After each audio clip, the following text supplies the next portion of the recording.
Handa raw humarap sa pagdinig ng Senado si J. Renz Hilario o Senyor Aguila na leader ng kontrobersyal na Socorro Bayanihan Services sa Surigao del Norte.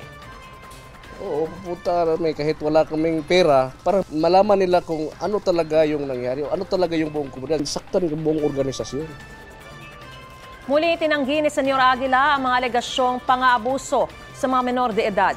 Gayon din ang pagkakasangkot sa iligal na droga at pagkakaroon ng private army.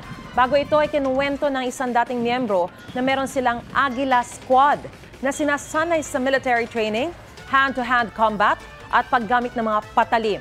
Sabi naman ng senior leader na si Mamerto Galanida, ang posibleng tinutukoy na training ay para sa rescue operations tuwing may sakuna. Pinapasok din ang GMA Integrated News sa bahay ni Senyor Aguila kung saan umano nakatago ang mga armas. Mga audio at video equipment ang ipinakita sa aming news team na ginagamit daw ng kanilang singing at dancing groups at sa kanilang FM radio station. Mag-iimbestiga ang Komisyon ng Human Rights sa Sitio Kapihan na sentro ng komunidad ng Socorro Bayanihan Services. Kabilang sa mga aalamin ay kung totoong pinagbabawalan ng mga miyembro na lumabas ng kapihan o bisitahin ang kanilang mga kaanak.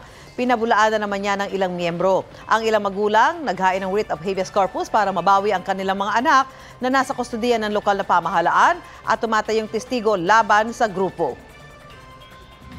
Gikuha ang ako anak sa sungkoy. Marunong kami sir magbuhi og anak. Gusto lang ko sir magpatulong ako na pauwi ang anak ko dito. Ipinaglaban talaga namin siya. Nag-aral siya sa baba. Nakatira siya sa parents ko. Kinuha na siya nung mga Kapihan Task Force.